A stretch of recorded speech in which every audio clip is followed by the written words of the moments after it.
ജമ്മു കശ്മീർ നിയമസഭാ തിരഞ്ഞെടുപ്പിലെ വിജയം രാജ്യത്തിന്റെ മറ്റു ഭാഗങ്ങളിൽ അവകാശമുന്നയിക്കാൻ കോൺഗ്രസിനെ സഹായിക്കുമെന്ന പാർട്ടി അധ്യക്ഷൻ മല്ലികാർജ്ജുൻ ഖാർഗെയുടെ പരാമർശം വർഷങ്ങൾ പഴക്കമുള്ള വിവാദത്തിനാണ് വീണ്ടും ചൂട് പകർന്നിരിക്കുന്നത്.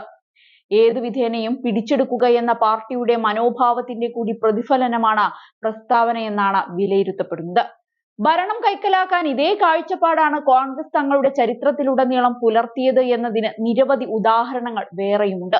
അധികാരം നിലനിർത്താൻ വേണ്ടി രാജ്യത്തിന്റെ ഐക്യത്തെയും സുരക്ഷയെയും കോൺഗ്രസ് എങ്ങനെ കുരുതി കൊടുത്തു എന്നതാണ് ചരിത്രം. അത്രത്തോളം തന്നെ സംഭവ വികാസങ്ങളും നടന്നു. അധികാരം നേടാനായി എന്ത് തന്ത്രവും പയറ്റുകയെന്നതാണ് തുടക്കം മുതൽ കോൺഗ്രസ് നടപ്പാക്കിക്കൊണ്ടിരുന്നത് എന്നാണ് പൊതുവെ ഉയരുന്ന ആക്ഷേപം. ഇന്ത്യയുടെ രാഷ്ട്രീയ ചരിത്രത്തിലുടനീളം കോൺഗ്രസ് ഇത്തരത്തിൽ പ്രവർത്തിച്ച നിരവധി സംഭവങ്ങൾ കണ്ടെത്താനാകും.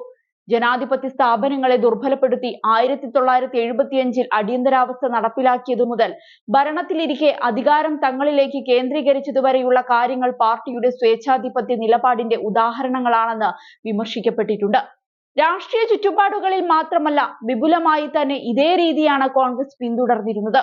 ചരിത്രം പരിശോധിച്ചാൽ വിവിധ സമുദായങ്ങൾക്കിടയിലും പ്രദേശങ്ങളിലും കോൺഗ്രസ് എങ്ങനെ തങ്ങളുടെ ആധിപത്യം സ്ഥാപിക്കാൻ ശ്രമിച്ചു എന്നത് വ്യക്തമാകും.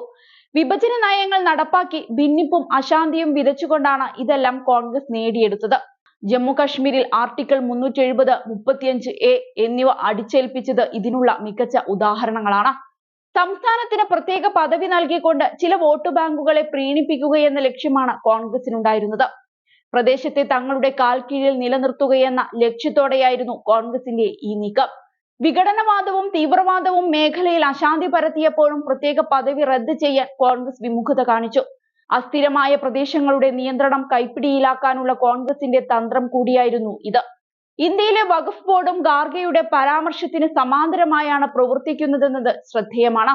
മുസ്ലിം മതത്തിലെ ചാരിറ്റബിൾ ട്രസ്റ്റുകളുടെ മേൽനോട്ടം വഹിക്കുന്ന നിയമപരമായ സ്ഥാപനമായ വഖഫ് ബോർഡുകൾ മതപരമായ അധികാരത്തിന്റെ മറവിൽ ഭൂമി കൈക്കലാക്കുന്നുവെന്ന ആക്ഷേപം നേരത്തെ തന്നെ ഉയർന്നിരുന്നു.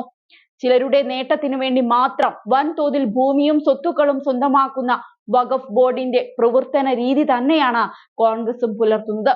തങ്ങളുടെ വോട്ട് ബാങ്ക് സംരക്ഷിക്കുന്നതിനു വേണ്ടി മാത്രമാണ് പാർട്ടിയും പ്രവർത്തിക്കുന്നത്. വഖഫ് ബോർഡിന്റെ പ്രവർത്തനങ്ങൾക്ക് സുതാര്യതയില്ലെന്ന ആക്ഷേപം പോലെ തന്നെ ഭരണത്തോടുള്ള കോൺഗ്രസ് സമീപനവും സുതാര്യതയുടെ അഭാവമുണ്ടെന്ന വിമർശനം നിലനിൽക്കുന്നുണ്ട്. തിരഞ്ഞെടുപ്പ് വിജയം ലക്ഷ്യമിട്ട് പ്രത്യേക സമുദായങ്ങളുടെ താൽപര്യങ്ങൾ മാത്രം സംരക്ഷിക്കാനാണ് കോൺഗ്രസ് എന്നും ശ്രദ്ധ പുലർത്തിയിട്ടുള്ളത്. ഇത്തരം നടപടികൾ ദേശീയ ഐക്യത്തിന് തുരങ്കം വെക്കുക മാത്രമല്ല ചെയ്തത്, മറ്റു സമുദായങ്ങളെ അന്യവൽക്കരിക്കുന്നതിനും രാജ്യത്ത് വിവിധ സമുദായങ്ങൾക്കിടയിൽ ഭിന്നിപ്പ് വളർത്താനും ഇത് കാരണമായി. ജമ്മു കശ്മീരിൽ വിജയിച്ചാൽ രാജ്യത്തിന്റെ മറ്റു ഭാഗങ്ങളിൽ അവകാശം ഉന്നയിക്കാമെന്ന ഖാർഗെയുടെ പരാമർശത്തിന് പിന്നിൽ സംസ്ഥാനത്തിന്റെ പ്രത്യേക പദവി പുനഃസ്ഥാപിക്കുകയെന്ന ലക്ഷ്യം കൂടിയുണ്ടെന്നാണ് വിലയിരുത്തപ്പെടുന്നത്. ഇന്ത്യൻ രാഷ്ട്രീയത്തിൽ തന്നെ വളരെ വലിയ വിവാദങ്ങൾക്കും ചർച്ചകൾക്കും വഴിവെച്ച സംഭവമാണ് ഈ പ്രത്യേക പദവി.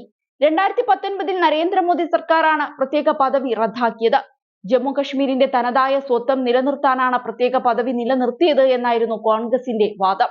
എന്നാൽ പ്രത്യേക പദവി മേഖലയിൽ വിഘടനവാദവും തീവ്രവാദവും വളരാൻ മാത്രമാണ് കാരണമായത്.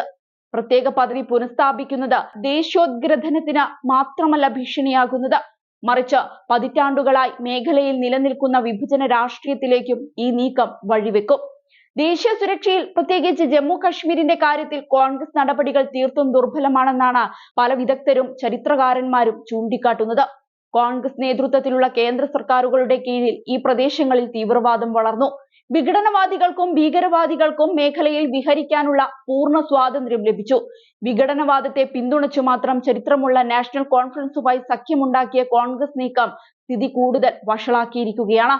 UPA സർക്കാരിന്റെ ഭരണകാലത്ത് അവർ തീവ്രവാദത്തോട് പുലർത്തിയ മൃദു സമീപനമാണ് മേഖലയിൽ ഭീകരവാദം ശക്തിപ്പെടാൻ കാരണമായതെന്നും ചൂണ്ടിക്കാണിക്കപ്പെടുന്നുണ്ട്.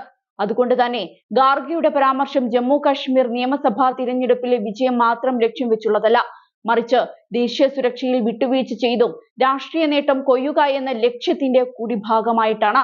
പ്രത്യേക പദവി പുനഃസ്ഥാപിക്കുമെന്ന ചർച്ചകൾ വീണ്ടും സജീവമാക്കുന്നതിലൂടെ മേഖലയിൽ നേടിയെടുത്ത സമാധാനവും സ്ഥിരതയും അപകടത്തിലാക്കാനാണ് കോൺഗ്രസ് ശ്രമിക്കുന്നത്.